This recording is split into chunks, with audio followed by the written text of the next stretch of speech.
Good morning po sa inyo lahat. Isa pang muli ito na ating daily Bible Blessings.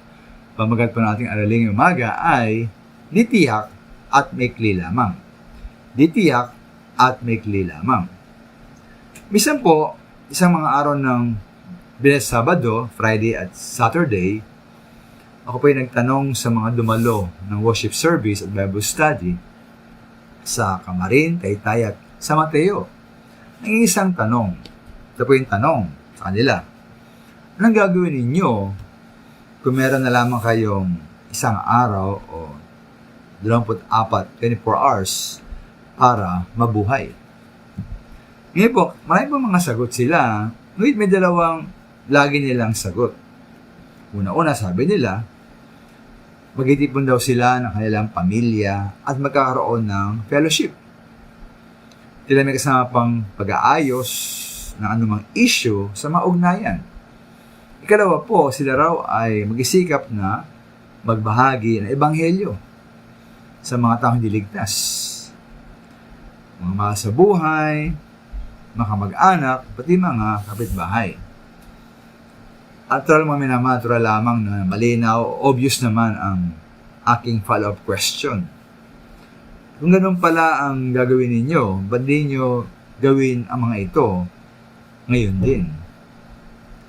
Ba't lamang minamahal? Ba't din gawin yung ating gustong gawin talaga kung ang ating buhay maikli na lamang? Mali siguro pa rin iisip, akala natin, na-assume natin, na meron pa namang bukas. Isang linggo, isang buwan, o isang taon pa na magawa natin ang mga bagay na ito.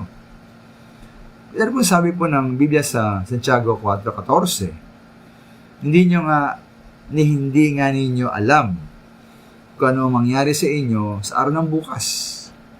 Ang buhay niya ay parang usok lamang. Daling lumilitaw at agad nawawala. Kaya ba dalawang katangayan po ng ating buhay ang binanggit po sa versikulong ito? Una, ang haba ng ating buhay at ang buhay natin mismo ay walang katiyakan. Makatiyak ba tayo mga minamahal? Makasiguro ba tayo na bukas ay buhay pa tayo? Hindi mga minamahal. Ikalawa, ang ating buhay po ay maikli. Ating mga araw ay kakaunti lamang.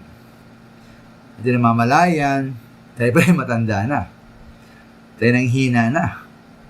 Na tayo malapit na umuwi sa ating Panginoon. Kaya man kung meron tayong dapat gawin, na pagbabagi po ng ebanghelyo sa mga tao, nawa po gawin na natin agad. Maraming salamat.